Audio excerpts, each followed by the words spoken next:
तो स्वागत है आपका वेदा फिजिक्स क्लासेस में। मैं हूं संगीत कुमार और ये मेरा है लेक्चर नंबर 7 करंट इलेक्ट्रिसिटी का।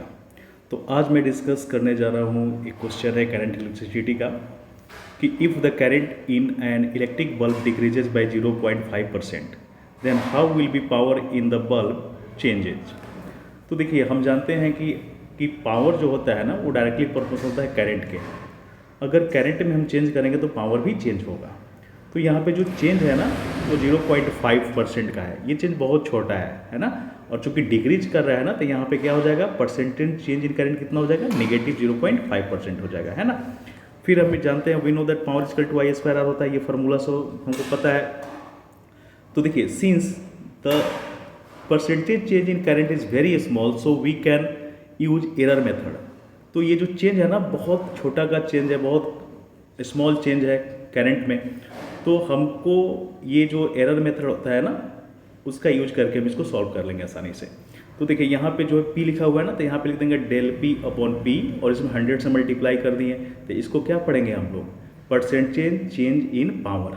ओके, अब देखिए यहाँ पे पावर 2 है तो 2 बाहर आ जाता है और चेंज इन I/I, फिर इसमें 100 से मल्टीप्लाई हो गया, है ना, दोनों तरफ 100 से मल्टीप्लाई कर दिए। फिर यहाँ पे क्या हुआ, R का पावर 1 है तो यहाँ पे 1 आ गया यहाँ पे, और ये हो गया del R/R, इसमें भी 100 से मल्टीप्लाई कर दी, है ना। ओके, तो इसको हम पढ़ेंगे परसेंटेज चेंज इन पावर। और ये देखिए इसका जो वैल्यू है ना ये गिवन है क्वेश्चन में, है ना, परसेंटेज चेंज इन करंट। तो इसके जगह पे हम रख दें 0.5 और ये रेसिस्टेंस में कोई चेंज नहीं है इसलिए यहाँ पे 0 हो गया और ये 2 से मल्टीप्लाई हो गया तो ये आ गया -1। ये इसका आंसर हो गया। यही परसेंटेज चेंज इन पावर होगा। ओके, अब देखिए, अब हम डिस्कस करने जा रहे हैं कॉम्बिनेशन ऑफ रेसिस्टर। तो रेसिस्टर का कॉम्बिनेशन कैसे कर सकते हैं, वो जो होते हैं दो प्रकार के होते हैं। पहला होता है सीरीज कॉम्बिनेशन, दूसरा होता है पैरेलल कॉम्बिनेशन। ओके, तो सीरीज कॉम्बिनेशन में क्या होता है, the combination in which resistors are connected in to end in a single path is called series combination. वैसा कॉम्बिनेशन जिनमें इंड टू इंड हम रेसिस्टर का कॉम्बिनेशन करते हैं और सिंगल पाथ में करते हैं, तो वैसे कॉम्बिनेशन को हम लोग बोलते हैं सीरीज कॉम्बिनेशन, है ना। तो अब देखिए यहाँ पे, तो देखिए ये इंड टू इंड है, यहाँ पे भी इंड टू इंड कनेक्शन किया है, तो ये जो कॉम्बिनेशन है ना सीरीज कॉम्बिनेशन कहलाता है। ओके, अब देखिए इसमें कुछ इंपॉर्टेंट बात है। In this combination the same current flow through the each resistor. Series combination में क्या होता है कि प्रत्येक रेसिस्टर से ना सेम अमाउंट का करंट फ्लो करता है। क्यों? क्योंकि करंट फ्लो करने का दूसरा रास्ता है नहीं, इस वजह से प्रत्येक रेसिस्टर से सेम अमाउंट का करंट फ्लो करता है। ठीक है, ओके। सेकेंड पॉइंट है इसका, voltage are different across each capacitor लिखा गया है यहाँ पे, सॉरी, यहाँ पे हो जाएगा each resistor, voltage are difference across each resistor. तो देखिए इसमें क्या होता है कि प्रत्येक रेसिस्टर में जो होता है ना वोल्टेज अलग अलग होता है। देखिए इसमें सीरीज कॉम्बिनेशन में प्रत्येक रेसिस्टर में सेम करंट फ्लो करेगा और प्रत्येक रेसिस्टर के अक्रॉस पोटेंशियल डिफरेंट होगा। क्यों? क्योंकि जब देखिए करंट यहाँ पे भी सेम, यहाँ पे भी करंट सेम, यहाँ पे भी करंट सेम, लेकिन रेसिस्टर क्या है दोनों का, इस तीनों का रेसिस्टर क्या है, अलग अलग है। तो इसलिए जब रेसिस्टर चेंज होगा तो वोल्टेज भी तो चेंज हो जाएगा, क्योंकि V = I/R होता है। तो I को हम लोग को कॉन्स्टेंट रखना है, R चेंज हो रहा है तो V भी चेंज होगा। तो इसलिए ये ध्यान में रखिएगा कि सीरीज कॉम्बिनेशन में क्या होता है कि प्रत्येक रेसिस्टर में सेम करंट फ्लो करता है और प्रत्येक रेसिस्टर के अक्रॉस पोटेंशियल डिफरेंस अलग अलग होता है। ठीक है, ओके। अब यहाँ पे देखिए, तो वही हम लिखे हैं, देखिए ये हो गया V1 + V2 + V3, ये सारे पोटेंशियल को जोड़ेंगे ना तो ये जो मिलेगा हमको पोटेंशियल, इसको बोलेंगे टोटल पोटेंशियल, या इसी को हम लोग बोलेंगे अप्लाइड पोटेंशियल। ठीक है, अब यहाँ पे देखिए total applied voltage is distributed among the resistor. ये जो अप्लाइड वोल्टेज है ना ये सभी रेसिस्टर में वो क्या होता है, बढ़ जाता है। जैसे पहला रेसिस्टर हो गया R1 में ये V1 हो गया, R2 में V2 हो गया, R3 में जो है ना ये R3 में जो है ना V3 हो गया। तो सारे रेसिस्टर में जो होता है ना वोल्टेज जो अप्लाई कर रहे हैं हम वो बढ़ जाता है। ओके, अब यहाँ पे देखिए equivalent resistor always greater than the largest individual resistor. Series combination में क्या होता है कि जो सबसे बड़ा रेसिस्टर होता है ना, सबसे बड़ा जो रेसिस्टर होगा जिसका वैल्यू सबसे ज़्यादा होगा, तो उस रेसिस्टर से उस रेसिस्टर का जो रेसिस्टेंस होगा उससे ज़्यादा वैल्यू होगा इक्विवेलेंट का। यहाँ पे 3 रेसिस्टर हम लगाए हैं। तो मान लेते हैं कि सपोज कि ये जो रेसिस्टर है इसका रेसिस्टेंस मान लेते हैं कि 10 ओम है, और इसका रेसिस्टेंस मान लेते हैं 5 ओम है, इसका रेसिस्टेंस हम मान लेते हैं कि 2 ओम है। तो सबसे ज़्यादा रेसिस्टेंस किसका है? ये R3 का है। तो जो इक्विवेलेंट हम निकालेंगे, ये तीनों का इक्विवेलेंट जब हम निकालेंगे तो उसका वैल्यू ये जो सबसे बड़ा रेसिस्टर का रेसिस्टेंस है ना उससे ज़्यादा होगा। ओके, अब यहाँ पे देखिए equivalent resistor in series combination है ना, सीरीज कॉम्बिनेशन में हम इक्विवेलेंट रेसिस्टेंस को निकाल रहे हैं। तो देखिए हम क्या किए हैं यहाँ पे, मान लिया कि 3 रेसिस्टर है ना, R1 R2 R3 are the 3 resistor are connected in the series, V1 V2 V3 are voltage across R1 R2 R3 are respectively, V applied voltage है ना, ये 3 रेसिस्टर R1 R2 R3 हो गया। और इस पे जो हम वोल्टेज अप्लाई कर रहे हैं, V अप्लाई किए हुए हैं, तो V1 हो जाएगा, वोल्टेज यहाँ पे बढ़ जाएगा ना, इसमें वोल्टेज V1 हो जाएगा, इसमें वोल्टेज V2 हो जाएगा, इसमें वोल्टेज V3 हो जाएगा। तो वोल्टेज का इसमें डिस्ट्रीब्यूशन हो जाता है। अब देखिए सीरीज कॉम्बिनेशन में क्या होगा, टोटल वोल्टेज कितना हो जाएगा, V1 plus V2 plus V3, तीनों को जोड़ेंगे तो हमको क्या मिल जाएगा, ये मिल जाएगा। ये तीनों को आपस में जोड़ेंगे तो हमको ये वाला मिल जाएगा, है ना टोटल। तो ये हो जाएगा V total is equal to V1 plus V2 plus V3। तो यही मैंने यहाँ पे लिख दिया, इसको इक्वेशन फर्स्ट मान लिया। अब देखिए by Ohm's law, Ohm's law क्या बोलता है, V इजिकल टू IR होता है। तो यहाँ पे V की जगह पर IR लिख दिए, है ना, इसके जगह पे लिख दिए V1 की जगह पर IR1, चूँकि करंट तो I फॉलो कर रहा है सब में। R2 की जगह V2 की जगह पर क्या लिख दिए, IR2 लिख दिए। उसी तरह V3 की जगह पे IR3 हो गया, है ना, करंट तो सब में सेम है ना, तो कॉमन लेके करंट को हम काट देंगे दोनों तरफ से। तो R, ये जो R बचा ना, इसको हम क्या बोलेंगे, इक्विवेलेंट रेसिस्टर।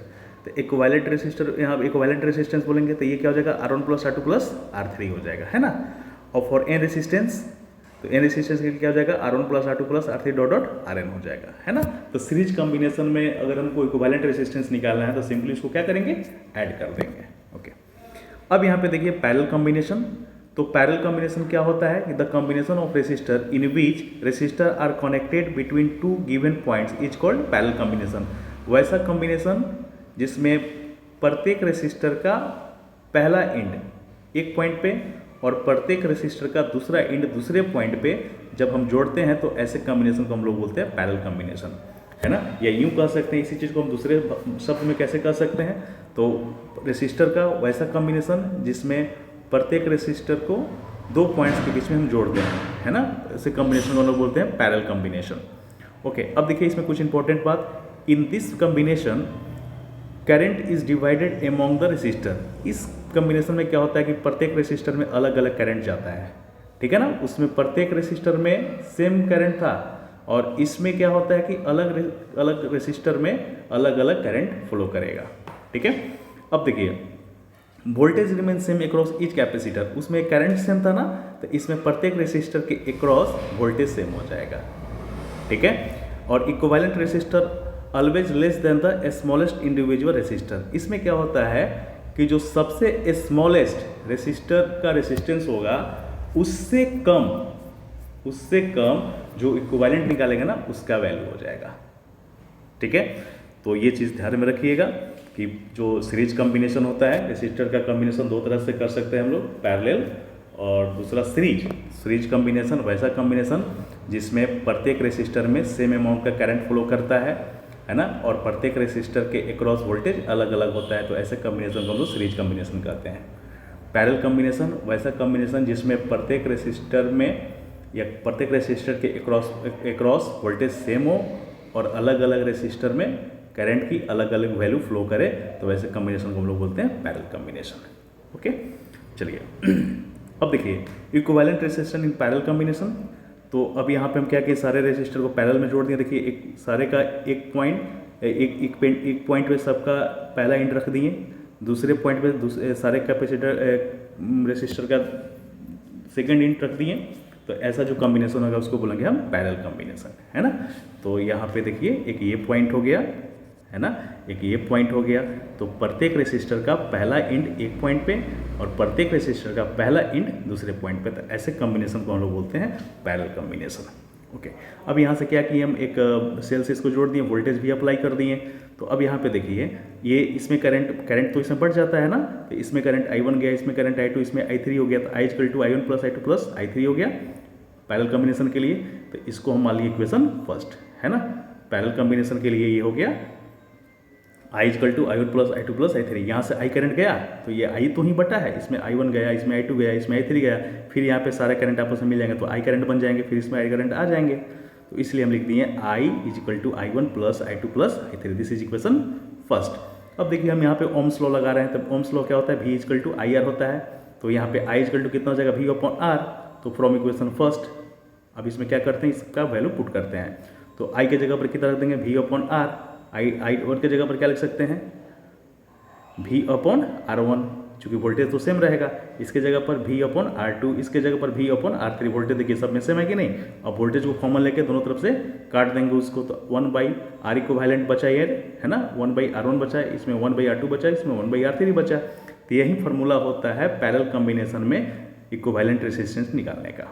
अब देखिए फॉर n रेसिस्टर्स, अगर मान लेते हैं कि n रेसिस्टर हो तो सिंपली उसको क्या करेंगे, 1/R1 plus 1/R2 plus 1/R3 dot dot 1/R कर देंगे, है ना। ओके, अब यहाँ पे देखिए जैसे एक क्वेश्चन हमने लिया है कि ये जो है रेसिस्टर है, ठीक, ये भी रेसिस्टर है, ऐसा बनाया गया है इसको। तो ये कह रहा है कि find the equivalent resistance across A B.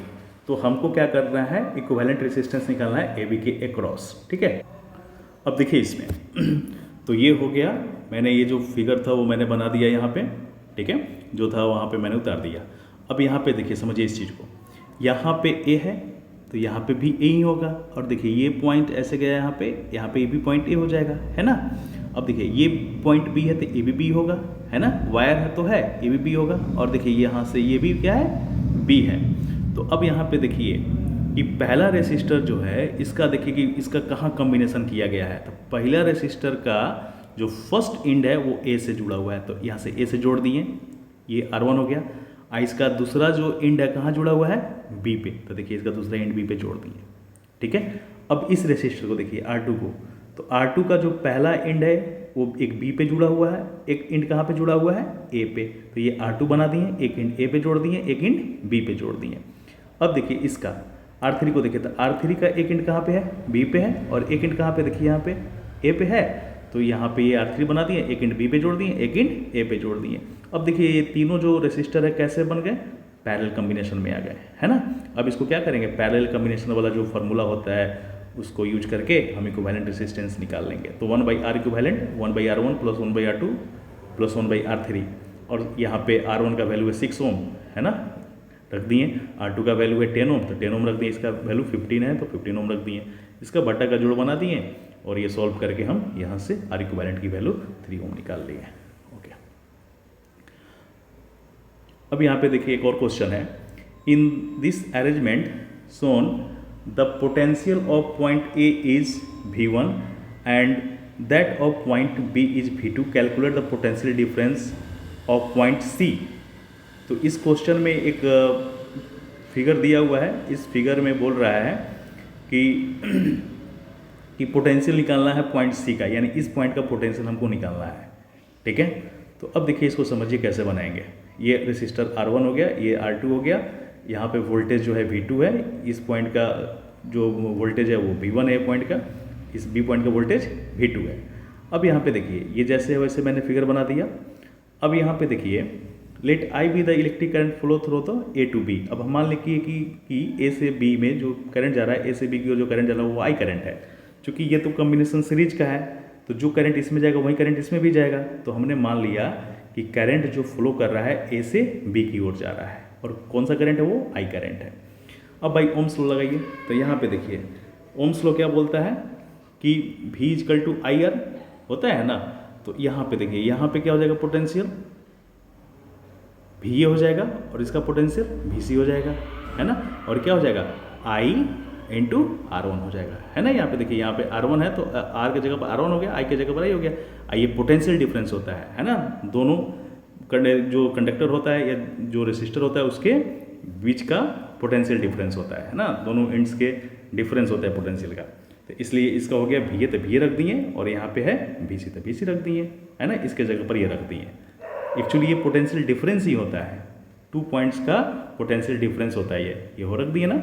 Okay, अब इसी तरह हम इसका भी करेंगे। देखिए तो ये कितना है, C है, इस पॉइंट का पोटेंशियल VC है ना, अच्छा यहाँ पे देखिए पहले इसका वैल्यू भी दिया हुआ है, V1 का वैल्यू कितना है, VA का वैल्यू कितना है, V1 है, और VC का वैल्यू पता नहीं, यही तो निकालना है हमको।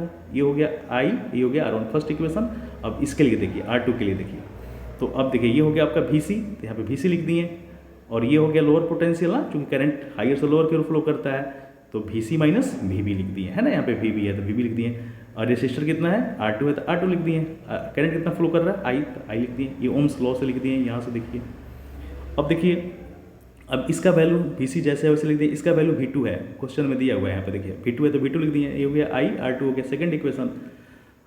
अब दोनों इक्वेशन को क्या किए, डिवाइड कर दिए।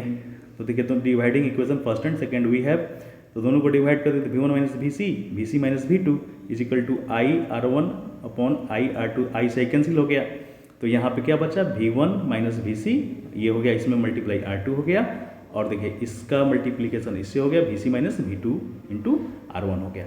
अब इसको क्या किए, मल्टीप्लाई किए, तो ये हो गया V1 R2 VC R2 हो गया माइनस में, और यहाँ से VC R1 minus V2 R1 हो गया।